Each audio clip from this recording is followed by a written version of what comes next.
When you don't do something very well, you tend to avoid it, and that's where the gap widens between good readers and poor readers. When children learn to read, it actually develops their minds.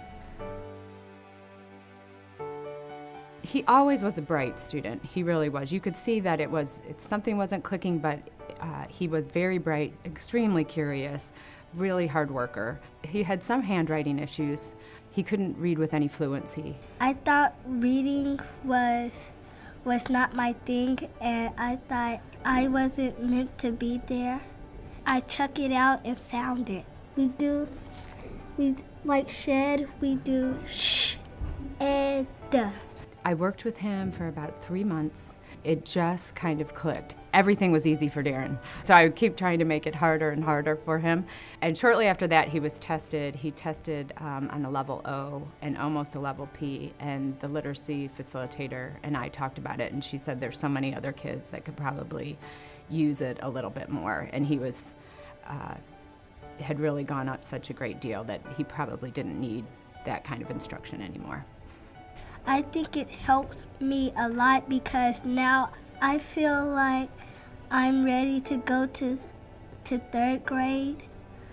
The CMS system, it costs about $8,000 to $10,000 per child to put them through school per year. And if a child isn't reading by the end of the 3rd grade, they're probably not going to learn to read well. Kids don't drop out of school until high school, so you've got several years where the school system is funding their cost and they're getting very little benefit. What sets us apart and makes us so effective is our training. It's multisensory, so we're utilizing multiple pathways to the brain. Every letter and sound is introduced in an audio, visual, and kinesthetic way. So while a child is looking at the letter and they're seeing it, they are also saying the letter and the sound that it makes as they're tracing the letter on a textured surface. We get all of the training, all of the materials, and then you give us all the support we need to be successful. Reading's pretty complex, and it takes intensive training to understand it and understand how to teach it. We assess the child first. That's absolutely the first thing we do, and we can see some gaps from our assessment.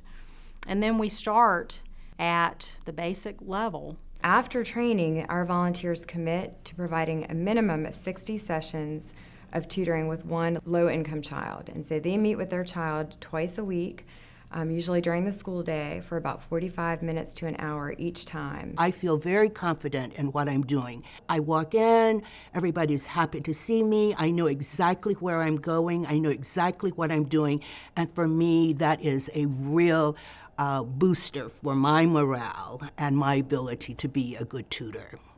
She couldn't draw a diagonal line, so when she would make her letters, they all went straight up and down or across. When I was in the 1st grade, it was like hard for me, but until she kept pushing me, I got it. And we just persisted until she finally was able to do it. And when she did, I was high-fiving her because that was an amazing achievement for her. Pacing is based on the child. It's not based on a group of children where they all need to be up to a certain level by a certain point.